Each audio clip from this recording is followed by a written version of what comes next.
Desde la caída de Adán y junto a él todos nosotros, el hombre ha perdido su capacidad para poder relacionarse con Dios como Dios y su justicia perfecta lo demandan.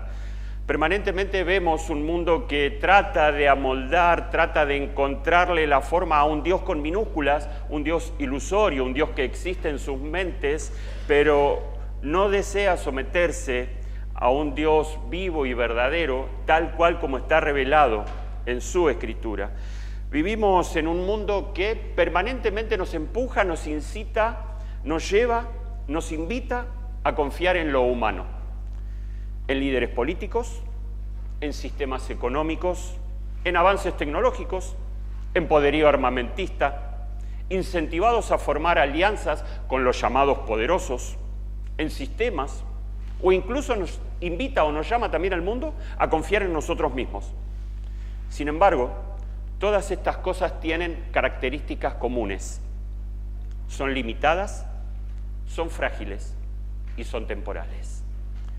Este salmo, como se leyó al principio, además de ser una genuina y razonable alabanza, es una respuesta llena de profunda gratitud a una verdad gloriosa. Esa verdad es: solo Dios es digno de confianza. ¿Por qué? Porque únicamente Él es eterno, es justo, es fiel, es misericordioso, poderoso para salvar y para sostener. Este salmo nos recuerda que no fuimos creados para vivir apoyados en nosotros mismos, sino para glorificar y disfrutar al Dios soberano que reina sobre todo y que también es perfectamente fiel, cumpliendo cada una de sus promesas. Aquellas promesas que fueron selladas por Cristo, nuestro Salvador en la cruz.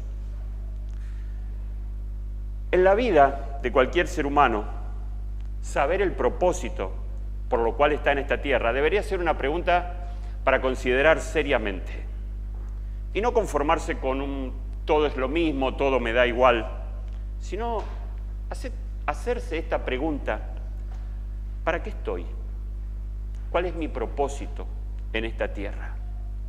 El catecismo de Westminster, el catecismo menor, es un catecismo que se desarrolla a través de 107 preguntas, con respuestas muy claras y muy contundentes. Y precisamente en su primer pregunta, este catecismo dice: ¿cuál es el fin principal de la existencia del hombre? Y su respuesta es: el fin principal del hombre es glorificar a Dios y gozar de Él para siempre.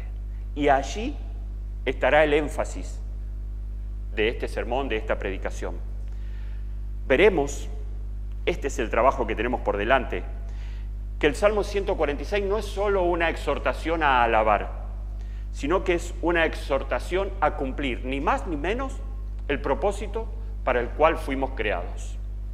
La verdadera felicidad pertenece a los que confían en Jehová, cuyo carácter y obras se cumplen perfectamente en Cristo, el Rey eterno que salva, que sostiene y que reinará por siempre.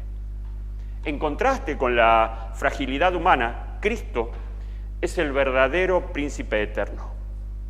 Este salmo enfatiza la suficiencia de Cristo y no es solamente un llamado a confiar en un Dios cercano y compasivo, sino que este salmo, además, es una profecía y un retrato de la persona y la obra de nuestro perfecto Salvador, en quien todas las promesas de ayuda, de justicia y reinado eterno encuentran en Él su cumplimiento perfecto y nuestro amén. La verdadera felicidad, por lo tanto, es ser hallado en Cristo. Es una necedad poner nuestra confianza en cualquier otra cosa que no sea Dios. Es una necedad, y esa necedad es producida por la soberbia de un corazón que no quiere someterse a la voluntad divina. El problema que el hombre tiene con Dios no es intelectual, sino que es un problema de rebeldía, y ese problema tiene consecuencias serias. y eternas.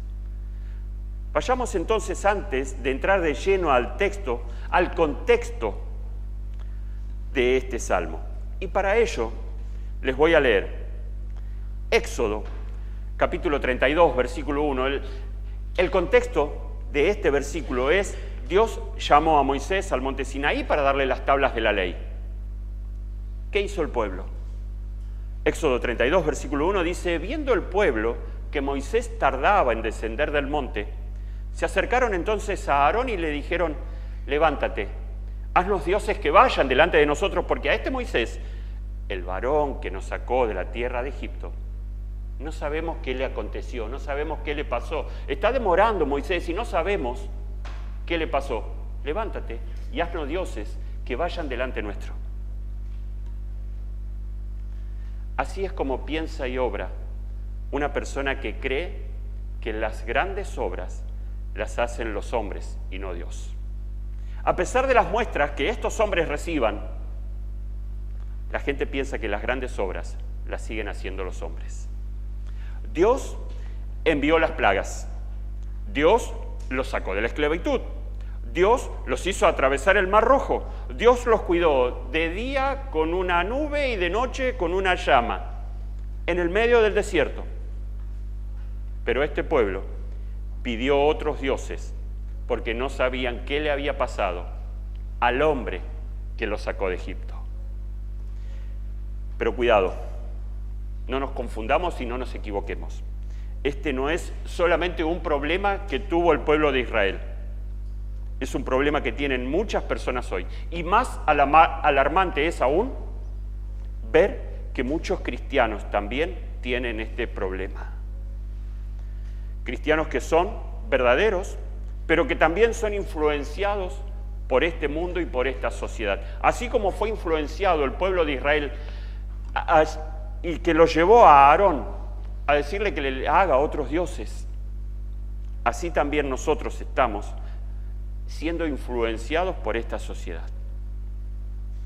Solo para comprobar que esta condición humana aún sigue vigente, basta leer las palabras de Pablo en Romanos, una carta que estamos estudiando junto al pastor, y que también ya se expuso este texto. Romanos capítulo 1, versículo 18 en adelante, nos sirve para detectar el comienzo de esta tragedia, de pensar que son los hombres los que realizan las obras. Esta tragedia afecta a todos aquellos que ponen su confianza en otras cosas que no sea Dios. Desde el versículo 18 Pablo les dice: porque la ira de Dios se revela desde el cielo contra toda impiedad e injusticia de los hombres que detienen con injusticia la verdad. Porque lo que de Dios se les conoce les es manifiesto, pues Dios se los manifestó. Porque las cosas invisibles de Él, su eterno poder y deidad, se hacen claramente visibles desde la creación del mundo, siendo entendidas por medio de las cosas hechas, de modo que no tienen excusa. Versículo 21. Pues, habiendo conocido a Dios, no le glorificaron ni le dieron gracias, sino que se envanecieron en sus razonamientos y su necio corazón fue entenebrecido. Sigue diciendo Pablo: profesando ser sabios se hicieron necios y cambiaron la gloria de Dios incorruptible en semejanza de imagen de hombre corruptible, de aves, de cuadrúpedos y de reptiles.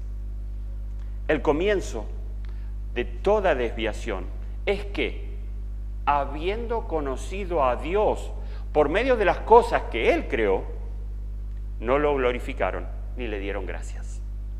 Por eso es que el problema que tiene el hombre no es un problema intelectual o de falta de conocimiento, sino que es un problema de real rebeldía contra Dios. Acompáñenme a transitar por este salmo, ahora sí, luego de esta extensa introducción, el cual tendrá dos grandes ítems. El primero nos llevará desde el versículo 1 al 5 y será la felicidad de los que confían en Dios. La otra parte del texto abarcará desde el versículo 6 al 10 y serán las razones de la felicidad de los que confían en Dios. Primer apartado, la felicidad de los que confían en Dios.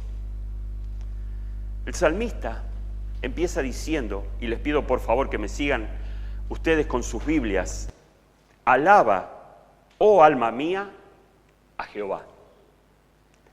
El salmista empieza haciéndose un llamado a sí mismo a alabar, pero es interesante ver que no solo lo hará con instrumentos, no solo lo hará con su lengua, no solo lo hará con su boca, no solo lo hará con sus labios, sino que también compromete su corazón, compromete su alma. Entonces, vemos que no es una obra superficial, externa o apresurada, sino que es una alabanza donde el salmista compromete todo su ser en esta obra que tiene un único destinatario: a Jehová. El Señor demanda por sus atributos ser adorado en espíritu y en verdad, y así lo hace el salmista. Hay un solo objeto de adoración genuina, sincera, con todo el ser: es Dios. Y cuando el adorador se hace un llamado a él mismo, a su alma, está dándonos la primera lección. La alabanza no debe tomarse como algo apresurado, precipitado. No, mis hermanos, de ninguna manera. El salmista se prepara para adorar. Esa preparación no es a la manera que nos muestra Hollywood en sus películas, en una habitación con luz tenue y velas ardiendo, o alejado del mundo en la cima de una montaña. No. Esa no es la preparación coherente para adorar. Entonces, ¿cómo es? Es muy importante que tomemos un tiempo para preparar nuestros corazones para adorar a Dios antes de llegar aquí el domingo. Dios lo dejó muy claro. En Éxodo capítulo 19, Él llamó a su pueblo a prepararse para acercarse a su presencia. En los versículos 10 y 11 leemos: entonces Jehová llamó a Moisés y le dijo: ve al pueblo y santifícalos hoy y mañana, y laven sus vestidos y estén preparados para el día tercero, porque al tercer día Jehová descenderá a los ojos de todo el pueblo sobre el monte Sinaí. Dios demanda a su pueblo que éste se prepare antes de su encuentro con Él. El caso de Israel fue muy distinto al nuestro, pues Dios le dio 2 días para prepararse. En Éxodo también, en el capítulo 19, versículo 14, nos informa que Moisés hizo exactamente lo que Dios le mandó. Descendió y santificó al pueblo. El pueblo también obedeció y lavó sus ropas. Tomaron un tiempo para prepararse para adorar. Para nosotros, de este lado de la cruz, la demanda no es distinta. Para nosotros, de este lado de la cruz, la demanda de Dios sigue siendo la misma, pero con un sustancial cambio. Cristo nos lavó, nos limpió con su sangre preciosa de nuestros pecados. Primera Pedro, capítulo 2, versículo 5 nos dice: vosotros también, como piedras vivas, sed edificados como casa espiritual y sacerdocio santo. ¿Para qué? Para ofrecer sacrificios espirituales aceptables a Dios. ¿Por medio de quién? Por medio de Cristo. Cristo nos lavó para que nosotros podamos tener acceso libre a Dios para adorarle. Ahora podemos acercarnos confiadamente al trono de la gracia, no solo para obtener el oportuno socorro, como nos dice el libro de Hebreos, sino también para darle nuestra gratitud a Él. Además, la lectura de su palabra y la oración son medios de gracia fundamentales para que nos asistan para poder adorarle a Él como Él lo demanda. Parte de nuestra preparación para la adoración debe ser recordarnos, como lo hizo el salmista, delante de quién vamos a estar. A través de toda la Escritura, Dios nos muestra una y otra vez que le importa cómo le adoramos. No porque lo necesite, sino porque la adoración es beneficiosa para nosotros, ya que nos ayuda a enfocarnos en Él, a llevar nuestra atención a Él, a expresar nuestra gratitud a Él y a desarrollar una relación más íntima con Él. Cuando Dios rescató a Israel y les dio su ley, les dijo que no adorasen a otros dioses y además les dijo que no lo adorasen a Él a través de imágenes. Deuteronomio capítulo 5, versículos 1 al 4. ¿Pero esto afectaba solo a Israel bajo el antiguo pacto o también es para nosotros? ¿Qué pasa con la iglesia hoy bajo el nuevo pacto? Dios no está menos interesado en cómo nosotros le adoramos a Él. En el Nuevo Testamento también se nos dice cómo deberíamos adorar. Colosenses 3:17, con gratitud. Hebreos 12, 28 y 29, con reverencia. Romanos 15:6, en unidad. Juan 4:24, en espíritu y en verdad. 1 Corintios 14:40, decentemente y con orden. 1 Corintios 14, versículos 12 y 26, de manera que edifiquemos a todo el cuerpo. Toda nuestra adoración congregacional tiene que, además de ser elevada al único Dios vivo y verdadero, o sea, hecha en un sentido vertical, debe también tener un sentido horizontal. Cuando cantamos, no nos dirigimos a Dios individualmente, sino que como lo hacemos cada domingo congregacionalmente, debemos hacerlo como un solo cuerpo, un único cuerpo vivo que se edifica a través de la alabanza unos a otros. La adoración colectiva, tal como lo hicimos hace un momento, no significa uno por un lado, otro por el otro. No consiste en experimentar tus devociones personales en una sala junto a un grupo de personas. La adoración congregacional se trata de adorar a Dios como un solo cuerpo que se edifica. Y evidentemente, para eso es necesario prepararse. Un breve resumen del versículo 1. Hemos visto ¿a quién? A Jehová. ¿Por qué? Porque Él es digno. ¿Cómo? Como un solo cuerpo. El versículo 2 dice: alabaré a Jehová en mi vida, cantaré salmos a mi Dios mientras viva. Es muy fácil, o debería serlo, adorar a Dios cuando todo marcha bien, ¿verdad? Pero ¿qué pasa cuando las cosas no marchan tan bien? Todos nosotros tenemos momentos en nuestras vidas y llegamos algún domingo a la iglesia con cargas personales. No debería ser normal, sino la excepción, pero si somos sinceros, querramos o no, esto nos ha pasado alguna vez a todos.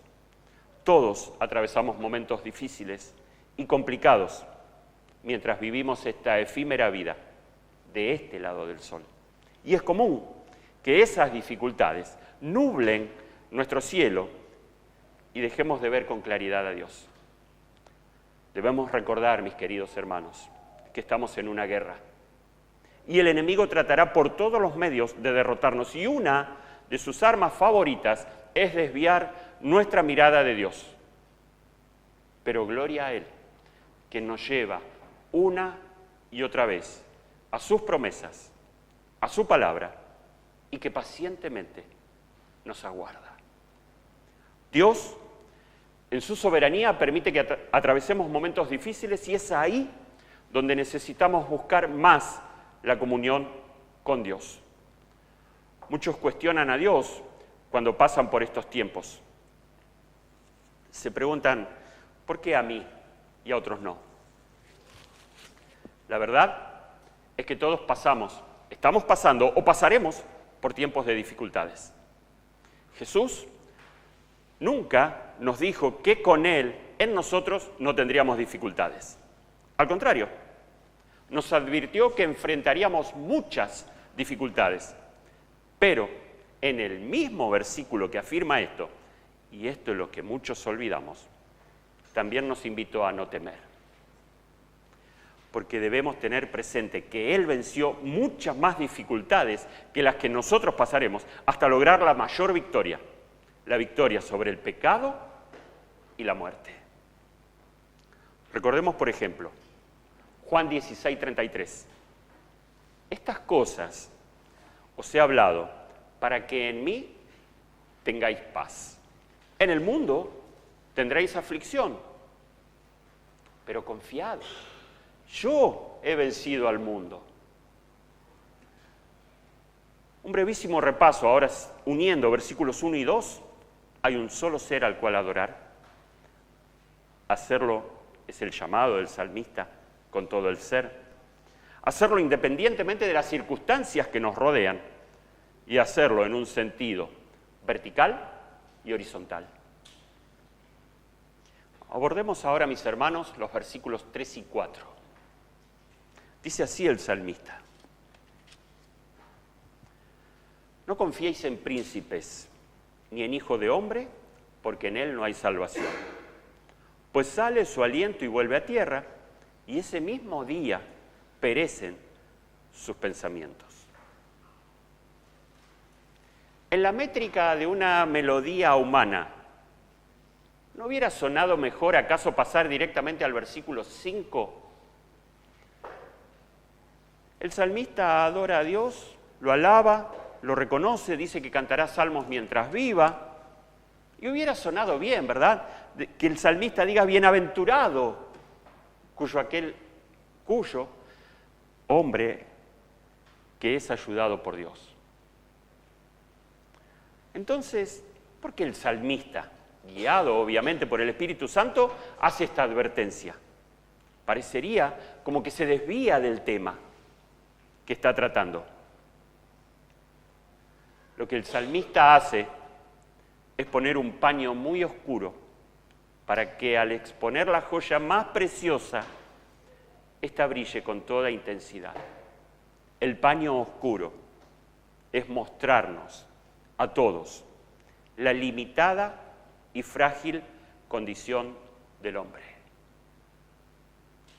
Mencionaremos solo un versículo por amor al tiempo, pero hay infinidad de declaraciones en la palabra de Dios sobre lo efímero, sobre lo frágil que somos y sobre la necesidad de poner nuestra confianza en cosas efímeras y de hombres. Segunda Reyes, capítulo 18, versículo 21, lo leeré de la traducción Dios habla hoy. Dice así: veo que confías en el apoyo de Egipto. Pues bien, Egipto es una caña astillada que si uno se apoya en ella, se le clava y le atraviesa la mano. Eso es Faraón, rey de Egipto, para todos los que confían en él. ¿Te das cuenta? Apoyarse en hombres, sistemas, comportamientos externos de gran piedad, moralismo o incluso religiones, es como apoyarse en un palillo de dientes. No depositen su confianza en príncipes, ni en príncipes extranjeros, ni en alianzas con ellos, ni en nadie de su país. El salmista llama al pueblo de Dios a depositar su confianza en Dios, no en sus nobles, sino en el Señor, quien así como es objeto de alabanza, es también objeto apropiado de confianza, y de este lado de la cruz, en Cristo. Él es el Dios encarnado, según aprendemos en Hebreos capítulo 1, versículos 1 al 3. Dios, habiendo hablado muchas veces y de muchas maneras, en otro tiempo a los padres por los profetas, en estos postreros días, nos ha hablado por el Hijo, a quien constituyó heredero de todo y por quien asimismo hizo el universo, el cual, Cristo, siendo el resplandor de su gloria y la imagen misma de su sustancia, y quien sustenta todas las cosas con la palabra de su poder, habiendo efectuado la purificación de nuestros pecados por medio de sí mismo, se sentó a la diestra de la majestad en las alturas. Es Cristo quien nos purificó. Es a Él a quien le debemos toda nuestra alabanza y donde debemos poner también toda nuestra confianza. En nada y en nadie fuera de Dios encontraremos socorro, y mucho menos salvación.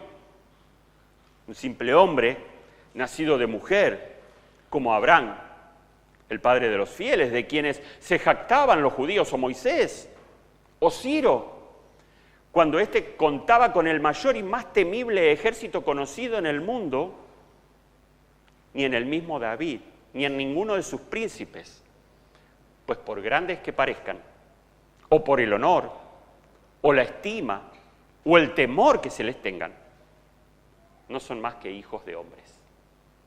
Son frágiles, son mortales, y aunque se los llame dioses, mueren como hombres. Ningún hombre, sea lo que sea, es digno de confianza. De hecho, hay un contraste muy ilustrativo en Jeremías capítulo 17, versículos 5 al 8. Vamos a ver las dos clases de personas. Versículo 5 de Jeremías 17, así ha dicho Jehová, maldito el varón que confía en el hombre y pone carne por su brazo y su corazón se aparta de Jehová. Versículo 6, será como la retama en el desierto y no verá cuando viene el bien, sino que morará en los sequedales en el desierto, en tierra despoblada y deshabitada. Aquí viene el contraste. Bendito el varón que confía en Jehová y cuya confianza es Jehová. ¿Por qué? Porque será como el árbol plantado junto a las aguas, que junto a la corriente echará raíces y no verá cuando viene el calor, sino que su hoja estará verde y en el año de sequía no se fatigará ni dejará de dar fruto. El varón que pone su confianza en cosas temporales será como esa retama, que es una especie de arbusto, que es muy poco útil y que para agravar su situación está en el desierto. El cuadro de sequedades pinta a la perfección la vida de quien pone su confianza en cosas temporales. Tenemos un arbusto poco útil en una tierra árida, aún más inútil que este arbusto. Pero por otro lado tenemos el hombre que pone su confianza en el Señor, que florece aún en época de sequía. No se fatigará, significa que no estará ansioso por las cosas terrenales y consecuentemente efímeras, sino que su mirada está proyectada hacia lo eterno, porque ha encontrado el manantial que Dios ofrece hoy en Cristo. Y puede soportar con seguridad todos los infortunios de la vida, porque su confianza proviene de un Dios real, vivo, verdadero, fiel, todopoderoso y misericordioso.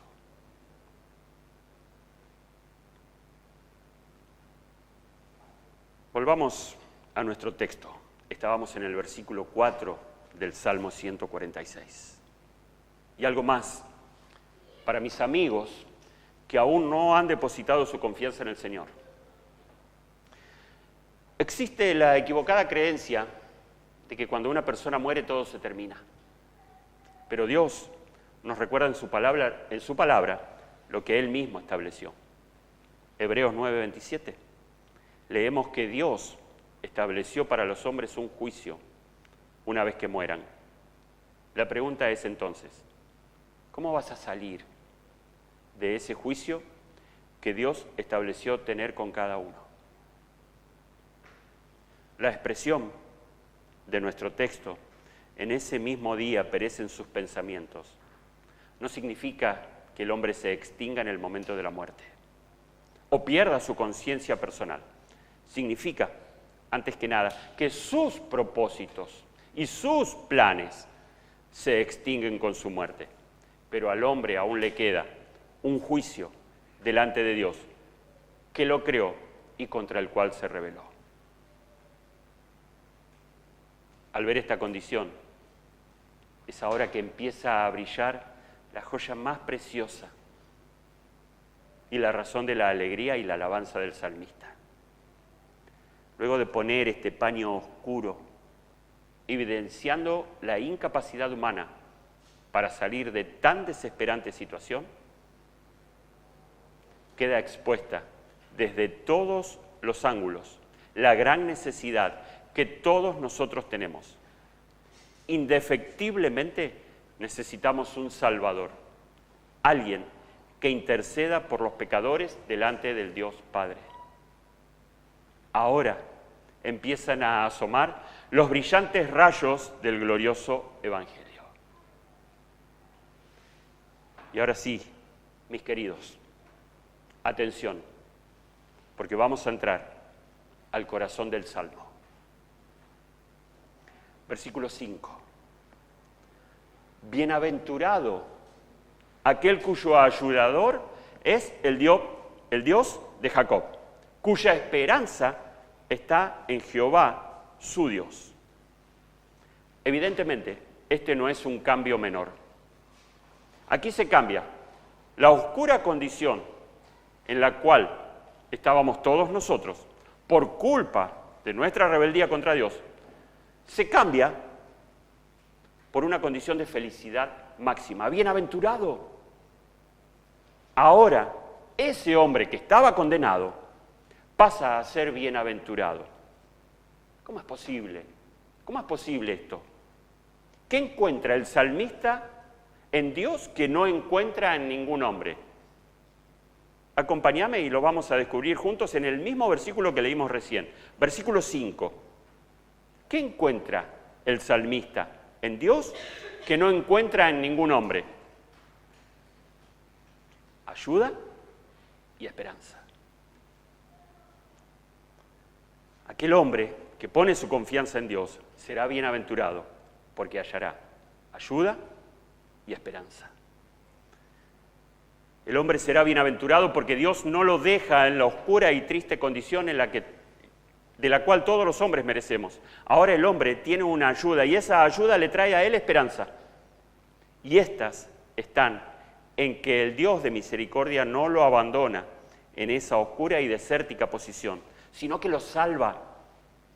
Y lo salva y lo saca de allí sin haber ningún mérito. Eso es gracia. Estábamos en una sequedad, sin producir nada, desamparados y sin nada para ofrecer, sin nada agradable a Dios para ofrecerle. Pero Él, por pura gracia, decide salvarnos. La salvación corresponde sola, pura y exclusivamente a Dios. El hombre no puede, por los motivos que estuvimos citando en los versículos 4, no puede salvarse a sí mismo y obviamente tampoco puede salvar a otros. ¿Significa esto que se terminaron todos mis problemas financieros, domésticos, laborales, sociales, personales? De ninguna manera la palabra de Dios enseña esto. Lo que sí enseña la palabra de Dios es que en Cristo y por Cristo ha sido resuelto el mayor problema que todos teníamos con Dios, nuestra enemistad con Él. Nuestra enemistad ha sido resuelta por Cristo en la cruz. Ese era el mayor problema que tenía el autor del Salmo, y no solo él, sino todos nosotros. Entonces, fijando su mirada en esta verdad gloriosa, es que el salmista puede alabar toda su vida y pasa rápidamente de celebrar esa confianza a exaltar el objeto donde deposita su confianza y expone una impresionante serie de múltiples perfecciones y de actos que atestiguan que Dios es el único ser digno de nuestra confianza. El versículo 5, sobre el cual estamos trabajando, dice en su parte final, cuya esperanza está en Jehová, su Dios. Lo leo completo, perdón. Bienaventurado aquel cuyo ayudador es el Dios de Jacob. El Dios de nuestra esperanza es el mismo Dios de Jacob mencionado. ¿Y cómo es el Dios de nuestra esperanza? Al responder esta pregunta, vamos a entrar ahora a la segunda parte de nuestro sermón. La primera parte, la felicidad de los que confían en Dios. La segunda parte, las razones de esa felicidad de los que confían en Dios. Vamos a ver 9 actos divinos que nos invitan a confiar en Él. Acompáñenme, por favor. Vamos a leer nuevamente el versículo 5, pero ahora le vamos a añadir el 6 hasta el 8. Bienaventurado aquel cuyo ayudador es el Dios de Jacob, cuya esperanza está en Jehová su Dios, el cual hizo los cielos y la tierra, el mar y todo lo que en ellos hay, que guarda verdad para siempre, que hace justicia a los agraviados, que da pan a los hambrientos. Jehová liberta a los cautivos, Jehová abre los ojos a los ciegos, Jehová levanta a los caídos, Jehová ama a los justos. Y aquí, mis queridos hermanos, les pido por favor que pongamos toda nuestra atención, porque lo que hace el salmista es engarzar como joyas preciosas un collar. El primer requisito para la confianza es tener la certeza del poder en la persona en la cual se confía. El salmista cita los cielos, la tierra, el mar, con todos sus habitantes, como testigos de que Dios, y solo Dios, tiene el poder para crear de la nada. Ese poder obviamente no existe en ningún hombre. Pero el poder puede ser cambiante. Por lo tanto, para confiar en Él, sus propósitos y formas de llevarlos a cabo deben ser conocidos de antemano. ¿Cómo se conocen esos propósitos? Por la lectura de su palabra. En ella observamos su fidelidad, cumplida perfectamente en Cristo. Juan 14:6, Cristo diciendo de sí mismo, yo soy la verdad. El Salmo añade fidelidad inmutable a ese poder. Pero el poder, por muy fiel que sea, no es aún digno de confianza, a menos que obre según la justicia. Por lo tanto, al poder creador y a la fidelidad prometida, el salmista ahora le añade el ejercicio del juicio. Cristo cumple esta promesa en su obra redentora. En la cruz ejecuta la justicia de Dios contra el pecado. Romanos, capítulo 3, versículos 25 y 26, se los leeré desde la Nueva Traducción Viviente, dice así, pues Dios ofreció a Jesús como el sacrificio por el pecado. Las personas son declaradas justas a los ojos de Dios cuando creen que Jesús sacrificó su vida al derramar su sangre. Ese sacrificio muestra que Dios actuó con justicia cuando se contuvo y no castigó a los que pecaron en el pasado. Versículo 26, porque miraba hacia el futuro y de ese modo los incluiría en los que llevaría a cabo en el tiempo presente. Dios hizo todo esto para demostrar su justicia, porque Él mismo es justo e imparcial, y a los pecadores los hace justos a sus ojos cuando creen en Jesús. Como Rey justo, Él vindicará a su pueblo y traerá justicia divina en el juicio final. Apocalipsis 19, capítulo 19, versículo 11 dice, entonces vi el cielo abierto y había allí un caballo blanco, su jinete se llamaba Fiel y Verdadero, porque juzga con rectitud y hace guerra justa.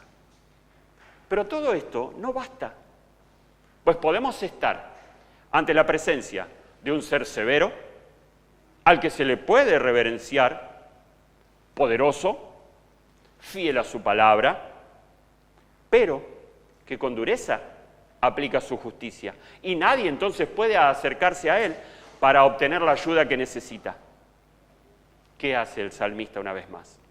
Añade otra joya, su bondad, demostrada en el suministro del alimento apropiado para nuestras vidas, materiales y espirituales. Cristo es el pan de vida, Juan 6:35. Él alimenta no solo el cuerpo, como en la multiplicación de los panes, sino también el alma de los que creen en Él, cumpliendo esa promesa de provisión eterna. Juan, capítulo 6, versículo 35, Jesús les dijo: yo soy el pan de vida. El que a mí viene nunca tendrá hambre. El que en mí cree no tendrá sed jamás. Los corazones hambrientos de los hombres, llenos de necesidades y anhelos, si recurren a este Dios poderoso, fiel, justo y misericordioso, con total humildad y franqueza, pueden tener la certeza de que en Él hallarán todo lo necesario en Cristo. ¿Puedo repetir esto? Los corazones hambrientos de los hombres, llenos de necesidades y anhelos, si recurren a este Dios poderoso, fiel, justo y misericordioso, con total humildad y franqueza, pueden tener la certeza de que en Él hallarán todo lo necesario en Cristo. Pablo, en su carta a los Filipenses, capítulo 4, dice: mi Dios, pues, suplirá todo lo que os falta conforme a sus riquezas en gloria en Cristo. Este Dios poderoso, fiel, justo y proveedor es además condescendiente con la multitud de personas agobiadas y trata con gracia a cada una, teniendo en su corazón el conocimiento de todas nuestras afrentas contra Él, pero también en su mano el remedio para los que acuden a Él en su desamparo.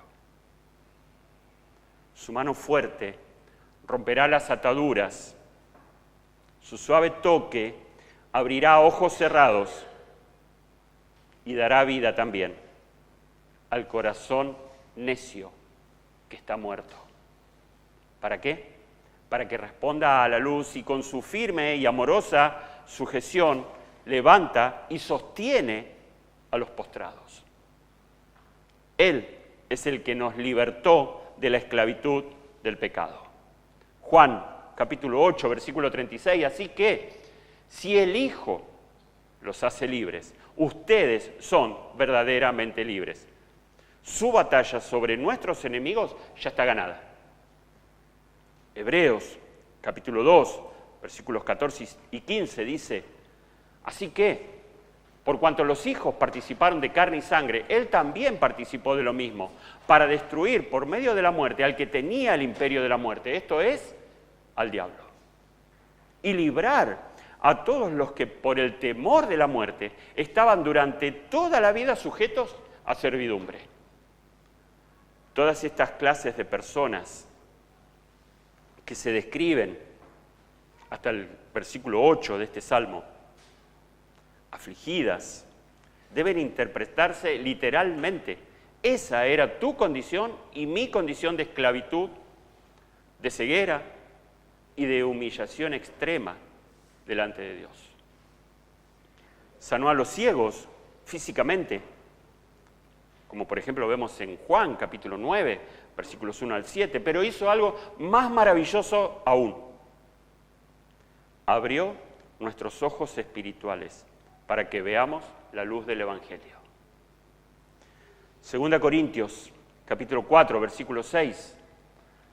Pues Dios, quien dijo que haya luz en la oscuridad, hizo que esta luz brille en nuestro corazón para que podamos conocer la gloria de Dios que se ve en el rostro de Jesucristo. Jesús levantó a los enfermos, a los paralíticos y hasta a los muertos.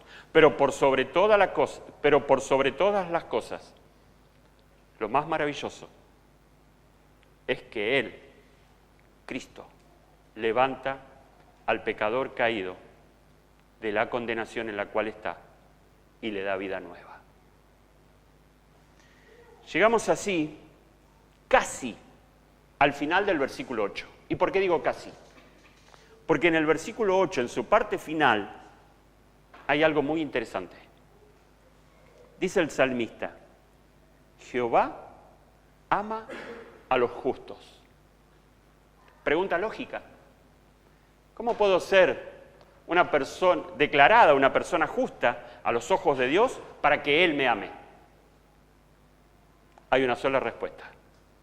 Cristo es el justo perfecto. Primera de Juan, capítulo 2, versículo 1. Mis queridos hijos, les escribo estas cosas para que no pequen. Pero si alguno peca, tenemos un abogado que defiende nuestro caso ante el Padre.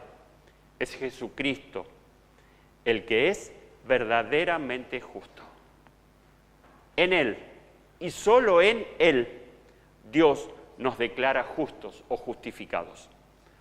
Todo el amor del Padre hacia los justos se manifiesta en Cristo, en quien somos aceptados. En quien tenemos, dice Pablo, en Efesios capítulo 1, redención por su sangre, el perdón de pecados, según las riquezas de su gracia. Los prisioneros seguirán apagándose en cadenas. Los ciegos espirituales andarán a tientas en la oscuridad. Los oprimidos yacerán postrados en el polvo, a menos que sean declarados justos. Y esa justicia está solamente en Cristo. Pasemos al versículo 9 de nuestro texto. Dice así: Jehová guarda a los extranjeros, al huérfano y a la viuda sostiene, y el camino de los impíos trastorna. El versículo 9 comienza con un grupo de personas que son los que menos tienen para ofrecer: huérfanos, extranjeros y viudas. En Israel, el extranjero era el forastero que sin tener sangre judía vivía en medio del pueblo, pero que no tenía ni herencia ni derechos plenos. A todos aquellos que no tenían sangre judía se les llamó gentiles en el Nuevo Testamento. Y vos y yo estábamos ahí, en esa familia. Esto nos anticipa el Evangelio. Otro rayo de esa belleza, de esa joya que tiene el Evangelio. Dios está abriendo su pacto a las naciones. Jesús cumplió este cuidado en su ministerio mostrando compasión a los marginados. Pero lo más asombroso es que en Él los extranjeros son hechos ciudadanos del reino de Dios. Efesios, capítulo 2, versículos 12 y 13. En aquel tiempo estábamos sin Cristo, alejados de la ciudadanía de Israel y ajenos a los pactos de la promesa. Y algo más terrible, sin esperanza y sin Dios en el mundo. Pero ahora, en Cristo Jesús, vosotros, que en otro tiempo estabais lejos, habéis sido hechos cercanos por la sangre de Cristo. Esto en cuanto a los extranjeros, pero nuestro texto continúa diciendo: al huérfano y a la viuda sostiene. Huérfanos y viudas representan a los más indefensos de la sociedad. No tenían protección familiar ni recursos económicos. El Señor mismo se levanta como su sostén y su amparo.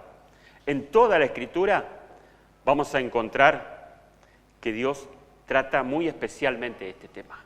Por ejemplo, en Deuteronomio, capítulo 10, versículos 17 y 18, lo leeré de la Nueva Traducción Viviente, donde vamos a encontrar a estos tres grupos que también menciona el salmista: Versículo 17. Pues el Señor tu Dios es Dios de dioses y Señor de señores. Él es el gran Dios, poderoso, imponente, que no muestra parcialidad y no acepta sobornos. Versículo 18. Se asegura que los huérfanos y las viudas reciban justicia. Les muestra amor a los extranjeros que viven en medio de ti y les da ropa y alimentos. Aquí vemos la compasión de Dios hacia los que nada agradable tenemos para ofrecerle, lo cual refleja su carácter justo y misericordioso, que también cumple Cristo teniendo esa misma compasión en Mateo 9:36, cuando el Señor, te acordarás, vio las multitudes, tuvo compasión de ellas, porque estaban como ovejas sin pastor. Pero hay algo más interesante aquí. El versículo concluye diciendo que Dios trastorna el camino de los impíos. ¿No te preguntaste alguna vez por qué a los malos les va bien?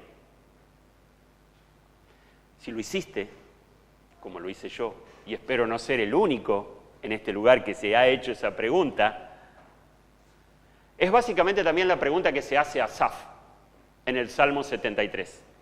Pero Asaf entra en el santuario de Dios y entonces comprende su fin. Su conclusión es: esperen un momento y vean trabajar a Dios. Dios, sin dudas, derribará las estructuras aparentemente más sólidas y seguirá siendo Él el único digno de confianza.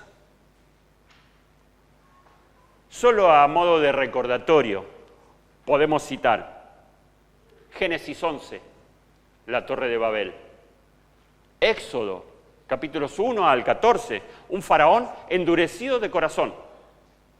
A este Dios trastornó su camino con las plagas. Esther, capítulos 3 al 7, Amán, un hombre que planeó la aniquilación del pueblo de Dios. Terminó él colgado. Y la prueba más contundente de cómo Dios trastorna el camino de los malos. Hechos, capítulo 2, versículos 22 al 24. Está Pedro, primer discurso ante el pueblo de Israel. Pueblo de Israel, escucha. Dios públicamente aprobó a Jesús de Nazaret a hacer milagros poderosos, maravillas y señales por medio de él, como ustedes bien saben. Pero Dios sabía lo que iba a suceder y su plan predeterminado se llevó a cabo cuando Jesús fue traicionado. Con la ayuda de gentiles sin ley, ustedes lo clavaron en la cruz y lo mataron. Pero Dios lo liberó de los terrores de la muerte y lo volvió a la vida, pues la muerte no pudo retenerlo bajo su dominio. En conclusión, toda la Escritura muestra ejemplos de cómo la soberanía de Dios convierte la arrogancia humana en derrota y la aparente victoria del mal en triunfo de su justicia. Esto nos conduce ahora al último versículo de este precioso salmo. Versículo 10. La soberanía eterna de Dios. Reinará Jehová para siempre. Tú, Dios, oh Sión, de generación en generación. Aleluya. El salmo termina con una doxología, con una alabanza, después de contrastar la fragilidad de los poderosos humanos y la misericordia de Dios hacia los débiles, en los versículos que vimos en los versículos 5 al 9, el salmista concluye afirmando que Jehová es Rey eterno. A diferencia de gobernantes que mueren, que desaparecen y que son olvidados, Dios reina sin interrupción, de generación en generación. Esto le da a Sión, al pueblo de Dios, seguridad. Nuestro Dios no cambia, no muere, y sus planes y pensamientos para nosotros son eternos. El Salmo dice: Jehová reinará para siempre. en el Nuevo Testamento, este reinado eterno se le atribuye directamente a Cristo. En Apocalipsis, capítulo 11, versículo 15, leemos: los reinos del mundo han venido a ser de nuestro Señor y de su Cristo, y Él reinará por los siglos de los siglos. Este salmo termina con aleluya, aleluya, porque el Cordero ha vencido y reina eternamente. Cristo es la máxima razón de nuestro aleluya. En Él, la promesa del reinado eterno de Dios se cumple. Todas las promesas del Salmo 146 apuntan a Cristo. Él es el Rey en este Salmo. Él es el Dios fiel, justo, libertador, sustentador, defensor y Rey eterno. En Él, los creyentes tenemos la seguridad de que las promesas de Dios no son meras palabras, sino realidades cumplidas y garantizadas en el Evangelio. En su segunda carta a los Corintios, el apóstol Pablo dice en el capítulo 1, versículo 20, pues todas las promesas de Dios se cumplieron en Cristo, con un resonante sí, y por medio de Cristo, nuestro amén, que significa sí, se eleva para su gloria. Aplicación, mis queridos hermanos. El Salmo en el cual trabajamos nos conduce a levantar los ojos más allá de príncipes, más allá de hombres, más allá de todo poder terrenal que es frágil y pasajero. Nos recuerda que el brazo humano, por fuerte que parezca, no puede salvar. Que los sistemas de este mundo, por justos que se presenten, no pueden sostenerse eternamente. Que la vida del hombre es como neblina y que pronto se disipa. Pero, en contraste glorioso, se nos presenta al Dios vivo, creador de los cielos y de la tierra, que permanece fiel para siempre y que esa fidelidad eterna de Dios ha alcanzado su plenitud en Cristo. Él es en quien se revelan todas las promesas divinas. Cristo es el verdadero libertador de los oprimidos, el que abre los ojos de los ciegos, el que levanta a los caídos, el que guarda el camino de los justos.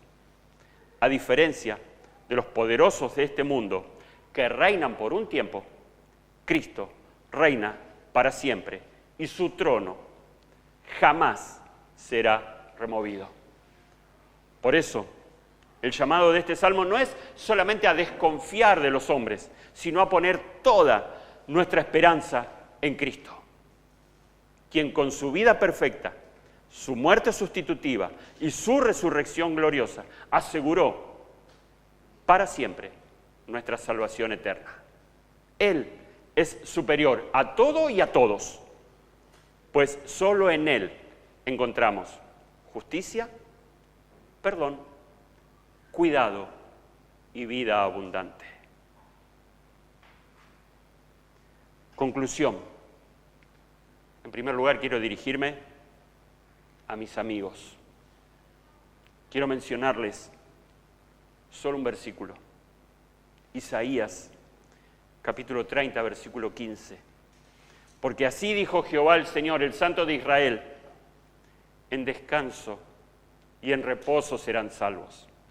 En quietud y en confianza estará su fortaleza. Y no quisiste. Judá, el pueblo de Dios, no quiso y buscó su seguridad en alianzas con reyes que parecían fuertes. Pero Cristo vino a ser el Hijo perfecto que confió plenamente en el Padre. En la cruz, Él entregó su espíritu en manos de Dios y por su obediencia perfecta, hoy tenemos el reposo prometido. Entonces, ¿qué vas a hacer? ¿Vas a seguir buscando seguridad en los Egiptos modernos que hoy el mundo puede ofrecerte? ¿Seguirás rechazando la palabra de Dios porque te incomoda o te molesta? ¿O vas a descansar de verdad en Cristo, hallando en Él la paz, la fortaleza y el reposo eterno? Querido amigo, querida amiga, si estás cansado de luchar en tus fuerzas, vení a Cristo, arrepentido y con fe en su sangre preciosa. Él es el único camino para llegar a Dios y ser declarado justo delante de Él. Si estás tentado en buscar apoyos humanos, volvé tu mirada al Señor. Hoy, el llamado del Evangelio es el mismo que el de Isaías. Deja los caballos de Egipto, la aparente seguridad que el mundo te ofrece, y descansa en Cristo. Su cruz es suficiente. Su resurrección es tu victoria. En Él vas a encontrar, tenelo por cierto, el reposo eterno. Y para mis hermanos y hermanas, cuando el Señor nos convoque la próxima vez, recordemos que fue necesaria una cruz cubierta de sangre preciosa para que podamos ser declarados justos delante de Dios el Padre, sin haber en nosotros ningún mérito personal. Y que al considerar esto, nuestras vidas se llenen de esperanza y de gozo, porque Dios ama a quien Él hizo justo.